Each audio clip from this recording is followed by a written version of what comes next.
Hikmah haji dalam berbagai aspek. Pertama, aspek sejarah.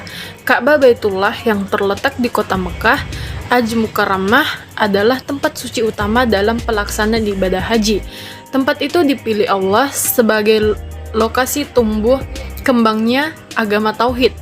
Dalam surat Al-Imran ayat 96 dijelaskan, sesungguhnya rumah atau ibadah pertama yang dibangun untuk manusia ialah Baitullah di Mekah atau Mekah yang diberkahi dan menjadi petunjuk bagi seluruh alam. Sepeninggal Ibrahim, Hajar dan Ismail mengalami derita yang sangat dalam.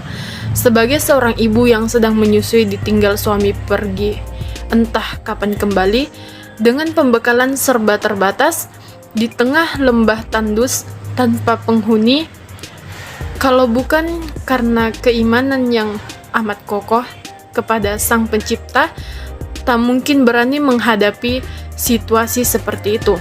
Hanya ketabahan hati dan rasa tawakal kepada Allah yang sangat luar biasa saja yang dapat menghibur Hajar untuk tidak berputus asa menghadapi kenyataan hidup yang sangat pahit.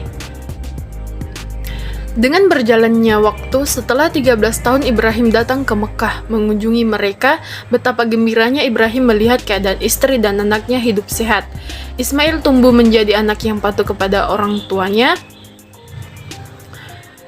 Belum puas merasakan kegembiraan dalam kerinduan itu, tiba-tiba Ibrahim diperintah oleh Tuhannya melalui mimpi untuk menyembelih anaknya, Ismail.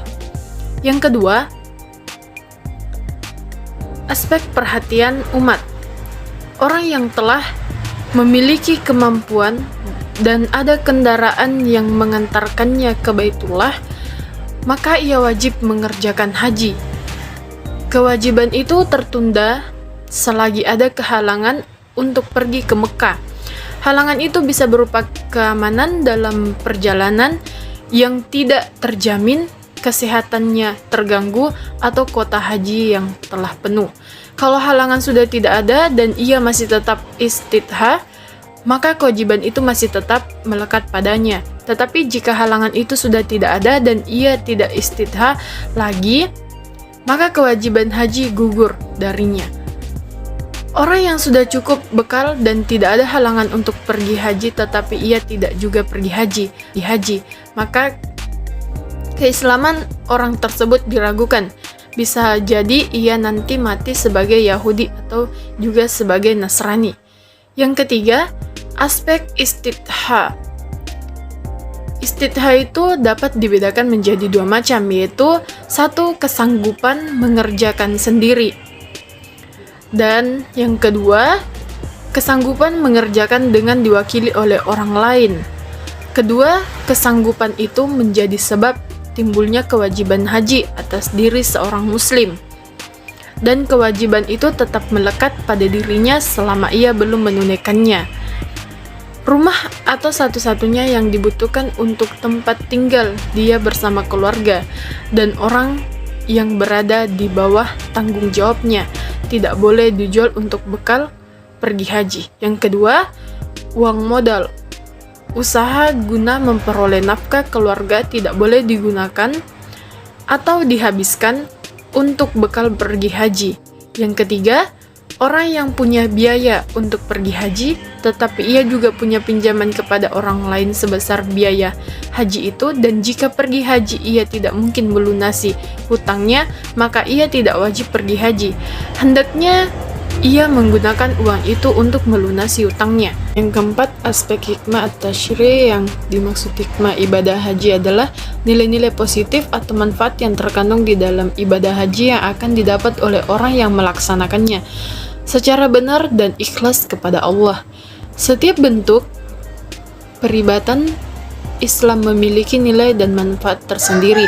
Nilai atau manfaat haji yang paling menonjol adalah sebagai muktamar tahunan, ibadah haji yang dilakukan setahun sekali oleh umat Islam yang datang dari berbagai belahan bumi, merupakan pertemuan akbar bagi umat Islam sedunia. Dalam pertemuan itu mereka bisa saling ta'aruf dan bertukar-menukar informasi tentang keadaan kaum muslimin di negeri masing-masing. Alasan yang kedua yaitu makna spiritual haji bagi kehidupan sosial. Ada 4 makna. Yang pertama, tawaf, yakni mengitari Ka'bah sebanyak 7 kali melawan arah jarum jam. Tawaf adalah simbol bahwa alam ini tidak berhenti bergerak. Ini dilambangkan dengan mengelilingi Ka'bah.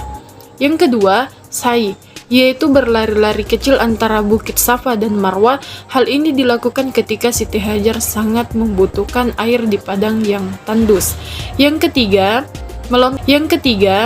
melontar jumrah, sebuah ibadah yang didasarkan kepada perilaku Nabi Ibrahim alaihissalam yang melempar setan ketika ia ingin menunaikan perintah Allah Subhanahu wa taala.